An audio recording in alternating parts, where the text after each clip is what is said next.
সাতক্ষীরায় র্যাবের অভিযানে জেলার দেবহাটা থানাধীন কুলিয়া এলাকা থেকে ১০০৬ বোতল ফেন্সিডিল সহ ৩ জন মাদক ব্যবসায়ীকে গ্রেপ্তার করেছে র্যাব 6।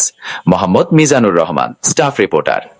২৮ ফেব্রুয়ারি ২০২৬ তারিখ রাত ১:৪৫ সময় অতিরিক্ত police super Zayen Uddin Mohammad Ziad, commander RAB 6 CPC 1 Satkhira এর নেতৃত্বে একটি আভিযানিক দল গোপন সংবাদের ভিত্তিতে সাতক্ষীরা জেলার দেবহাটা থানাধীন কুলিয়া এলাকায় অভিযান পরিচালনা করে অবৈধ মাদক ১০০৬ বোতল ফেন্সিডিল সহ মোহাম্মদ হাসানুর কারিকর, পিতা মৃত আজিজ কারিকর, সাংকুলিয়া, থানা দেবহাটা, জেলা সাতক্ষীরা, মোহাম্মদ মনিরুল ইসলাম, পিতা শহরফ হোসেন সর্দার ও মোহাম্মদ মুসা করিম, পিতা জিয়াউদ্দিন গাজী, উভয় শান হারুদ্দাহ, থানা সদর, জেলা সাতক্ষীরাকে গ্রেপ্তার করা হয়।